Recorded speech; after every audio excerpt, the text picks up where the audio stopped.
Antonio just kidnapped Dale from St. Rhodes. Richard has to identify Barry's body, or does he? Eli has left Simone in that bunker to rot, and Priscilla has a surprise for Sam, one that he would never expect. We're going to talk about that and a whole lot more right here as we break down Tyler Perry's The Oval, Season 5, Episode number 3, titled Man Down. Now, them extra set of balls that Dale had behind that AK-47 in the pharmacy, they ain't so handy right now, is it, Dale? Antonio, aka Cuz, thinks that Dale has something and everything to do with why Kareem is in the hospital. And he also thinks that Dale stole his stash from underneath the counter. And this is why Cuz is kidnapping him from St. Rhodes. You know, Dale is so unproblematic and always wants to avoid conflict for the most part. And Dale really lacks worldly experience, if you ask me. And people just run all over him. He didn't really have to go with Antonio. I'm sure that they're going to pass all kinds of guards, several nurse stations, doctors, other patients, everybody. But he's choosing to just walk out of the hospital with a man who thinks that he stole something from him and injured his cousin in addition to that. So Cuz ain't in the best mood right now, but you walking out with him. And I'm gonna really need Dale to get a clue and pull it all together. Donald went down to see the second lady in the bunker, and then he ran into Victoria. And Donald is running all over the White House, right? With his tail between his legs, because Eli has pretty much sat him down and was told to leave the White House and to take Kyle with him. Now, to my understanding, Donald got fired. But to everyone else, it seems as if he's just suspended or something and just need to take some time off. And at least that's what I'm taking from it. But Donald is really trying hard to convince Victoria that they need to keep Hunter's files away from Eli. Otherwise, he could destroy the entire camp. And after standing there talking to her for a minute, he figured out that she has a plan that includes working with Eli. But then, in an interesting turn of events, Victoria told him that he needed to follow Eli's orders and leave. Then he was instructed by her to not speak to Simone at all, or else he was going to have to be working from Siberia somewhere. Bobby finally made it off the floor from the rubber bullets and went back to work like nothing happened. He got a chance to tell Max what happened, and they had their usual banter back and forth before they went in to talk to Eli, where Max convinced him that someone from their side needed to actually guard the president with Kyle, just so that Eli doesn't get blamed for his demise should something happen to him, and if good old Doc here can't keep him from checking out. Donald then sent Alonzo over to his house to keep an eye on things, namely Lily, and she had this man pulling up his jacket, bending over, the whole nine, and figured that Donald didn't really want him to stay and watch at all. He wanted him to go back to the house, hang out, and wait for him to get off work, just so that he could potentially sleep with him. And I don't know, maybe Lily is reaching with this one. I don't know, but Alonzo don't really get down like that. I don't think. Donald then went to see Hunter and pretty much begged the doctor to get Hunter up. He told him that Hunter's the president and that his job is very important and that he needed to finish running the country, right? The doctor is urgently telling him that even though they gave him the infamous Narcan, that it's going to take some time for the drugs to leave his system, and they just can't wave this magic wand to make it all go away. Max also made it over to the president's makeshift hospital room and told Donald and Kyle that he's been ordered to stay by Hunter's side. Meanwhile, at the county jail, Alan has a roughneck bunkie, one that's going to keep him from going to sleep like a normal human being.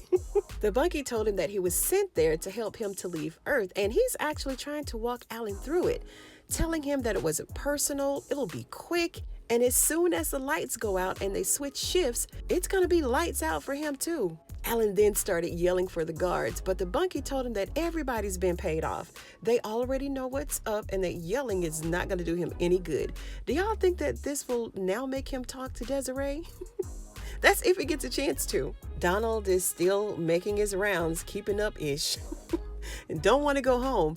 He went down to see Simone, and the guard tried to give him a hard time at first, but we all know Donald. Donald's going to talk his way out of her paper bag if he has to. He worked his way inside that bunker and told Simone that he wanted to help her, and she's still sitting there, not believing a word that he says. And Donald, he hit the nail on the head when he told her, no, look, how long you been down here? And how many times has Eli came to visit you? Like 0. and he's trying to convince her that they're in fact having an affair, he and Victoria, and they're actually trying to destroy the entire administration. I only want to talk to Eli. I'm like, girl, oh my gosh. Eli up in the residence finna get his freak on with Victoria, and you want to talk. This scene made me cringe because she's so gullible and she's falling right into Victoria's evil trap. Now we're back at St. Rhodes with Nancy and Richard, and Nancy's stressing once again that Barry is dead. She said that Callie is alive and well and that she wants a live chicken.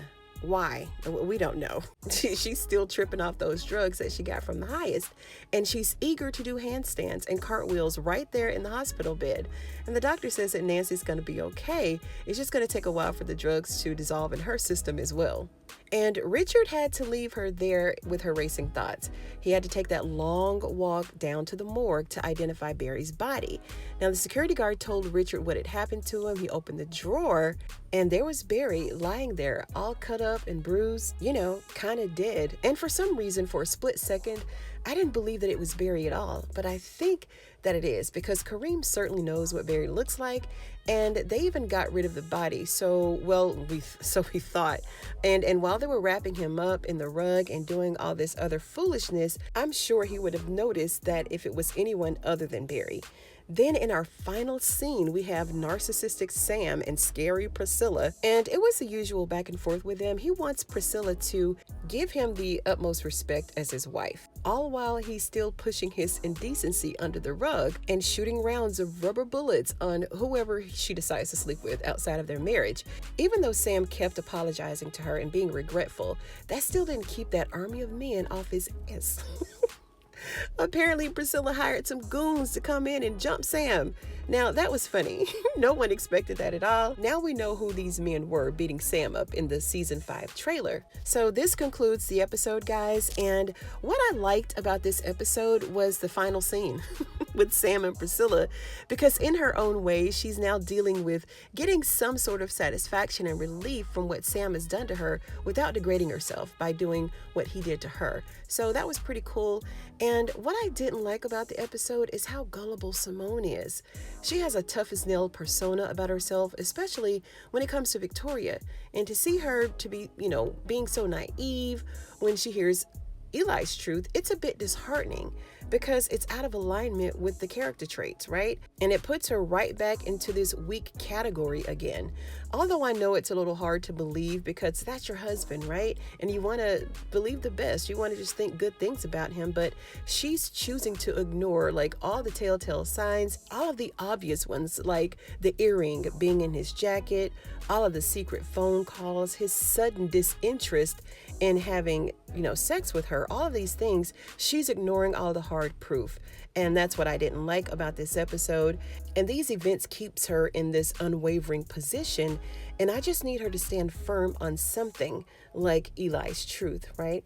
And this episode was very low key overall, and it barely provided a bit of character development, which serves as a breather, right? From the more intense moments in the show's previous episodes. So that's it, guys. I hope that you enjoyed this recap of Tyler Perry's The Oval, season number 5, episode 3. And if you enjoyed this video, give it a thumbs up. I appreciate it.